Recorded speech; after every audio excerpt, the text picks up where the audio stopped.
নির্বাচনে কোনো দলের নয়, বাংলাদেশের জনগণের পক্ষে যুক্তরাষ্ট্র যে কোনো নির্বাচিত সরকারের সাথে কাজ করবে তারা। প্রধান নির্বাচন কমিশনারের সাথে বৈঠক শেষে কথা জানিয়েছেন ঢাকায় নিযুক্ত মার্কিন রাষ্ট্রদূত ব্রেন্ট টি ক্রিস্টেনসেন। বৈঠক নিয়ে ব্রিফিংয়ে ইসি সচিব বলেন, আইন শৃঙ্খলা পরিস্থিতি নিয়ে কোনো বাড়াবাড়ি হচ্ছে কিনা সে বিষয়ে জানতে চেয়েছেন মার্কিন রাষ্ট্রদূত।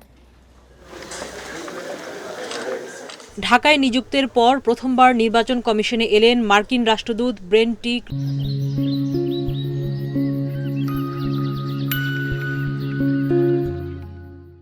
রাষ্ট্রদূত জানান, বাংলাদেশের নির্বাচনে কোনো দলের না, জনগণের পক্ষে যুক্তরাষ্ট্র। এছাড়াও প্রধান উপদেষ্টার মতো উৎসবমুখর নির্বাচন নিয়ে আশাবাদী তিনি। বৈঠকে নির্বাচন নিয়ে আলোচনা হয়েছে। আসন্ন নির্বাচন নিয়ে যুক্তরাষ্ট্র খুবই উদ্গ্রীব। বাংলাদেশের নির্বাচনে যুক্তরাষ্ট্র কোনো পক্ষ নেবে না। বাংলাদেশের জনগণই সিদ্ধান্ত নেবে তারা কাকে চায়।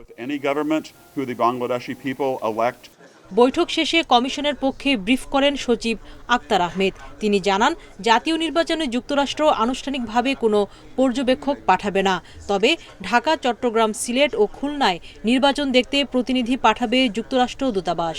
কোনো জায়গায় কোনো আইন শৃঙ্খলা বাহিনী বা কারোর কাছ থেকে কোনো ওভারডুইং যে এর কোনো খবর আমরা পেয়েছি কিনা। আমি বললাম যে দেখেন, প্রাথমিকভাবে এই খবরগুলো আসে স্থানীয়ভাবে। আমাদের এখানে যদি আসে এমন কোনো এরকম কথা হয় আমাদের নলেজে নাই। যদি এটা হয়ে থেকে থাকে তাহলে স্থানীয়ভাবে এটাকে নিষ্পত্তি করা হয়েছে। আর যদি স্পেসিফিক কোনো কিছু বলেন তাহলে আমরা এটার উত্তরটা দিতে পারবো।